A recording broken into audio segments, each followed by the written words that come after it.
Sudha Nair, she writes romantic fiction and family drama and is best known for her Amazon KDP Pen to Publish contest award winning novel, The Wedding Tamasha. I'm sure you all have heard about it. Today, though, we're talking about her new book. You can see it right behind her also. It's called Strictly at Work. It's her 12th book. It's a millennial story about love, relationships, and defining choices. So, first of all, Sudha, we're very, very excited to have you with us. So, welcome. Thank you so much, Sukirti. It's a pleasure to be here. So, first of all, we're very excited because your life also is very exciting because you were at a crossroads as a wife, a mother, homemaker, a techie, and now you have emerged as a writer. And I'm confused because I was Googling if this is your 12th or your 13th and finding your why. So, please tell us about that and tips for other women also. So I was a techie and working in the software field for quite a number of years before I took a long sabbatical after having kids and decided to stay at home. And when I got back, tried to get back into the professional field, it was as if, things had moved on faster than I had. And then it was, harder to get back. And not only that, wasn't interested anymore. And there came a point where I felt like there was nothing really going on in my life. There was no creative fulfillment, and there was a sense of boredom and dissatisfaction in general. And there was nothing calling me as such.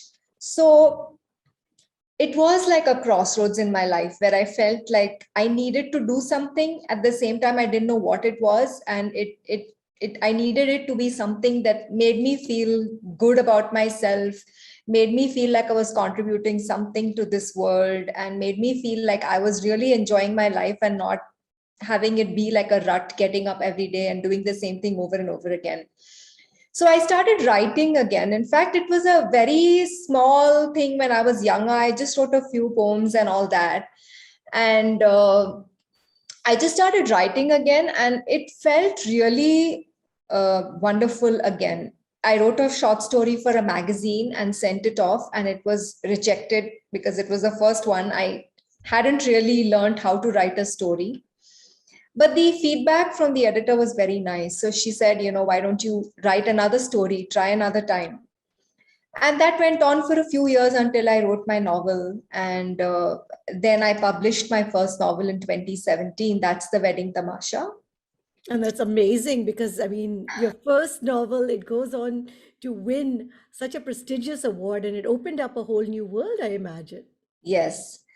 Yes, it was. It was surreal, to be honest. I didn't believe it to be true that the novel went on to become such a big success, and that started my journey into writing novels. And it really kickstarted my writing career as such. Because until then, I was just writing off and on. It was not a full time thing, and then it became like my full time profession kind of thing to get into writing. And for women out there, I think if you really feel that you're anyway, I think that everybody needs something to as a creative field to get into something that gives them creative satisfaction. Even if you're doing a full-time job or a technical job or any other field that is your professional field, it always is a great thing if you have something that helps you relax and helps you like forget that this world is such a tight rat race kind of world where you have to accomplish certain things by a certain age and all of those things that come into our life. So I think overall, especially for women who are maybe at home and don't see themselves doing much beyond raising kids and taking care of the house, it's a wonderful way to indulge in something that really satisfies you on a personal level. So that's why I picked writing, and since I loved it so much, I felt like I could go on with it. And that's my advice to all women out there. Definitely find something that you really love. No, but congratulations on becoming now a full-time writer because that in itself is fantastic because since 2017 we're sitting in 2021 and like I said I can't get the number right on Google if this is your 12th or your 13th book, but that's simply amazing. That you've been able to pen down so many novels in this time. Yeah. Tell us about that also, because you self-published and now this one is published by Penguin. So we want to understand that what is the difference, and because a lot of people are trying to understand how to get started. Do they go the self-published way? Do you go with a established publisher? So when I started out, I think I had started out also very, very late in life per se. It was already, like I felt like a middle-aged woman already when I started. So when I wrote the book and I sent it out to traditional publishers, as usual, one does not hear back very quickly from anyone. And for a long time, I did not hear back from anyone. And I decided to self-publish. When there is a platform like Amazon KDP available where you can, self-publish your books and put them out there without having to wait for somebody to pick up your book and, go the traditional route, definitely it was a very good option. At the same time, the contest was announced, the KDP pen to publish contest, and so just on a whim I put my book into the contest. And after a few months, when the results were declared, it won the final. And um, and then the book Wedding Tamasha was traditionally published by Westland because it won the contest. It was published by Westland. So that's actually my first traditionally published book, also, despite being a self published book. And I continue to be a self published writer because I always wanted to write my own books at my own schedule. I was never really going to, after I put that first book as a self published book, I decided I was not going to really wait for another traditional publisher to come.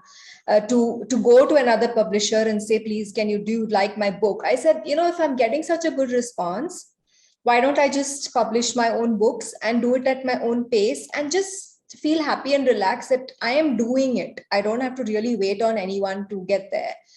So that's what happened. And then Penguin, they approached me very recently last year to write another book for them. So that's how I got my second book deal.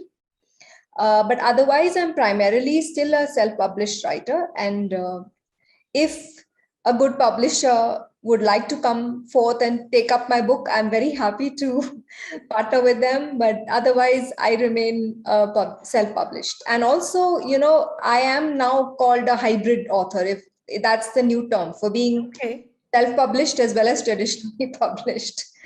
But now coming back to your writing, because you write about normal, everyday characters, everyday situations, what makes it so captivating? What is that in your style? Because, it's sometimes you would think it's just so ho hum. Hmm.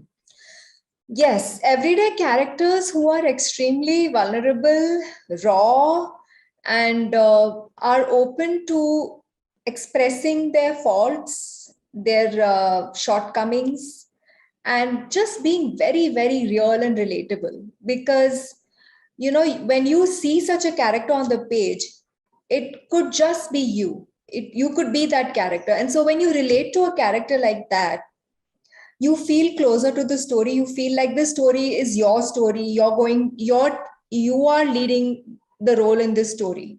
So that's what connects the readers to the books. There's also a lot of family, which is typical Indian families, and how our And typical Indian family drama. Indian family drama combined with all the things that Indian families have as Indian families, which are specific to Indian families, being arranged marriages or whatever. And all of those things are also there. So I think more than being a superhuman kind of book, uh, which not everyone can relate to, this is very grassroots level, very down to earth characters who want better things in their lives, and they are willing to take the steps to go there. They're struggling to get there, and along the way they're probably making mistakes, or they're probably overcoming their hurdles and really being honest and vulnerable about it. Those are the kind of characters I have. Now, Strictly at Work, it's an office rom-com, an office romance, that too in a co-working space. So why did you choose this backdrop, and especially the office romance? Because that is so confusing and so many different emotions are with it. Yes, it's not a, I wanted it not to be like a typical office romance. And the concept of a co-working space came about when my editor and I were talking about setting a love story in a nice place that was like different from the usual love stories. We wanted something different. And this idea of a co-working space, which is like a new booming thing to have started up all over the world. It's come to India also very recently. And in a co-working space, you have companies from different companies coming together to occupy a space, maybe a floor or a room or some cubicles or some desks. And you meet people from various backgrounds, you meet people from various industries, you get to know how different people operate and all of that. There are startups, there are established companies who also push some of their workers into co-working spaces. So this seemed like a very cool idea, which was a little different from a regular office romance. Yeah, That no, was it's the very, idea. very interesting because, of course, all of us are missing right now that office and going to the office and getting lunch together, missing your colleagues. But one thing, of course, Murphy's Law, timing, timing, timing. You have the right person, the wrong time, and it also plays a very important role in your work. So, is this the new Murphy's Law for relationships? I guess. I guess,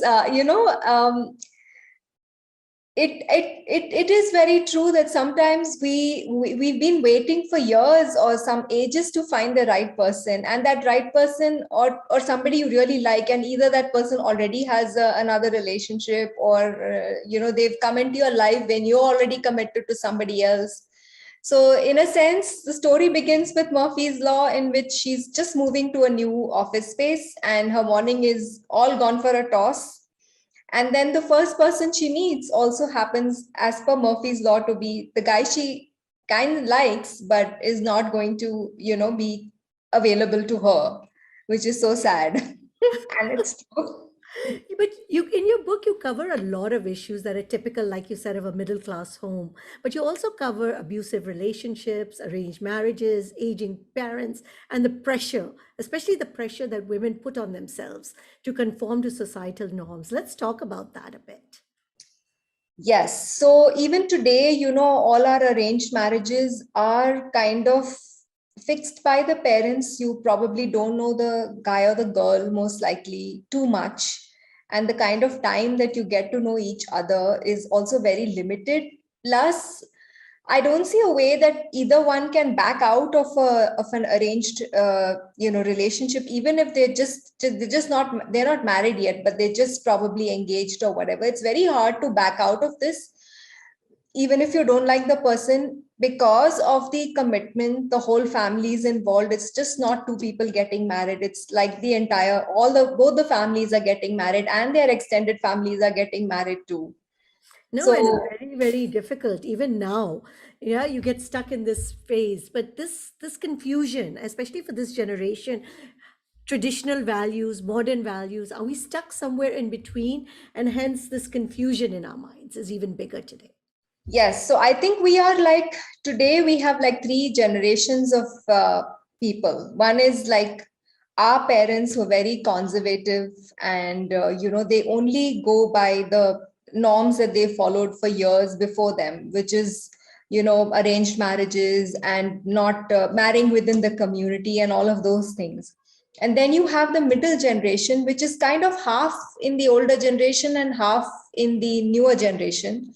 They want both. They want tradition as well as they want modernity, but the influence of our society is so great that it's hard for us to choose which one to go by, and how, to what degree should we choose traditionalism over modernity. And then there's a newer generation who's trying to break out of this cocoon and kind of um, feel the world for themselves, understand what's out there for them, explore the possibilities. And for them, it's like chaining them to this reality, which is the confused reality of what we have in our confused society in the middle, which is not letting them go, at the same time allowing them to pursue education, travel, visit places, be independent, but holding on to the reins in some way, in that doesn't allow them to develop doesn't allow them to really fly, just Yeah. fly like a free bird. And which is also nice in your book because you see that they're well meaning, but they're Hmm. still possibly holding you Yeah, back. yeah. Now, I want to talk about the concept because you write so many love stories and you write about the modern romance. So, what is now love today? The concept of being swept off your feet, does it still happen? How do you imagine this when you are now a writer that's writing for these three generations? Yes, yes. I do believe in being swept off your feet. At least, when you see someone and when you interact with someone, it's very possible you could be completely awed by their personality and by how they behave and how they react to you, and how they talk to you or how they treat you. It's very possible to be swept away by your feet, swept off your feet. At the same time, I think we have open minds to think about and to really observe whether this person is for me or not. So even if I've been swept off my feet, it's also a thing that we are more cognizant of, to realize that, is this person really going to be a long term partner or not? And we would rather give ourselves that time, even after being swept off our feet, to kind of work with that, and play with it a little bit and see if we truly, truly like this person before we kind of commit to it. So I think it's both things. You could be swept off your feet, and yet you have your brains in your head telling you still have to think about what you're really getting into and if this relationship is really meant for you or not. Now, I must ask you though, being a romance writer, what do you read? Do you read love stories? And if you do, which are your most favorite ones? My favorite love stories happen to be kind of tearjerkers. They are a little sad at the end. I do not write sad stories, but my favorite love stories, like Jojo Moyes' Me Before You, which also came as a movie, is one of my favorite stories, where she's taking care of a paraplegic, the heroine, who ultimately passes away at the end. There's another story that I really like called The Storied Life of AJ Fikri, which is about a bookstore owner who is a widower. And, these kind of stories, which they have a lot of depth, emotion in them, and they kind of bring out the emotions in the reader and make you long for a love story that is so true. Those are the kind of love stories that I like to read personally. And any tips, because people are looking at you and saying that, you know what, you've become such a popular writer. Any tips to people that are starting off and saying, hey, I want to think about pursuing a career in this line? Definitely. I mean, the first and foremost thing is interest, because you may look at somebody and see what they do and want to do the same, and you may try it out. But ultimately, if you're not interested in that field and you don't think that you can write, because writing is a very grueling profession, it takes months to finish a book. And you may have several ideas in your head, and it may seem wonderful to have all these ideas, but getting them down on paper is not as easy as it may look at first glance. So, if you're considering writing, I suggest you start small, maybe start with some short stories or something like that. Test the water, see if you really like to write, and see if it really gives you joy, because ultimately, whatever you do shouldn't be for the sake of doing something just because you have nothing else to do, or just because you see somebody else writing and you used to write well or whatever. It doesn't matter what the reasons are, except if you're really, really enjoying the process. Definitely, I think you should go for it. Give it some time to develop, because it's easy to give up when there's failure. When something's not working out, you tend to back out very quickly and say, no, this is not for me. But if you give it some time and you're really enjoying it, you want to learn it, that's always possible. But if you're enjoying it also, then that's really the icing on the cake. Very well said. I mean, I know one of the things that you always say is that you hope to inspire women to carve their own path, to follow their heart. Please tell us more about this. Yes, so I used to be someone, like I said, who had taken a very long break in my professional life, and I had reached a point where there was no satisfaction, and there was so much boredom and no meaning. It felt like life had lost its meaning, that if the kids grew up and went away tomorrow, I wouldn't know what to do with myself. That's one part of being inspired, is that you take your life and your work seriously, take things in your own hand and kind of do what gives you happiness and joy.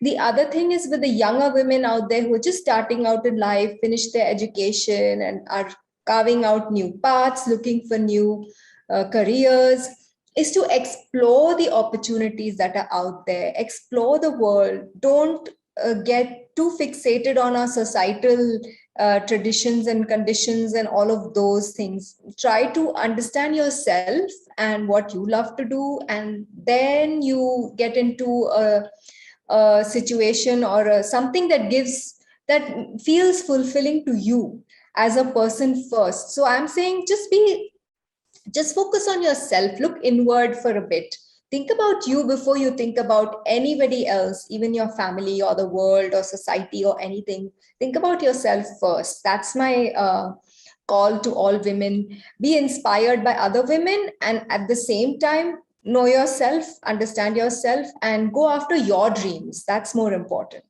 Very nice. And anything you want to tell us about Strictly at Work in your words as to what makes it such a different book? Yes, Strictly at Work is, like I said, rom-com. It's a fun rom-com with two main characters who are already in other relationships, but they meet at this co-working space, and it changes the course of their lives. And it kind of shows you the dichotomy between listening to your own heart and also conforming to society and what that calls for. So, while being a very fun and interesting and loving book, there's also undertones of societal issues that I deal with in the book, which are very, very light undertones, like taboos on homosexuality, there is abusive marriages, and all of that. But at the same time, it's a very light-hearted book and a happiness-filled book, because it deals with dating, it deals with office relationships, friendships, and this whole atmosphere of, finding new friends in a new workplace, which is lovely. We all, when we start work, we all want that. We want to find new friends, and we want to have a happy work life, which is where we spend 80% of our time at work. So that and all of that. So that's what I think is amazing about this book, is that I think, according to me, it balances both work and home, and gives you an all-rounded story about two people who are flawed but passionate about what they do, and they want to make a difference in their lives, and how meeting each other kind of changes their perspectives and makes them think beyond just the things that are right in front of them, and makes them look for something more deeper and more meaningful in their lives too. Wow, beautifully said. So please do pick up a copy of Strictly at Work. Thank you, Sudha. That was amazing. Great to have had the chance to talk to you. Thank you so much for having me, Sukirti. It was wonderful talking to you too.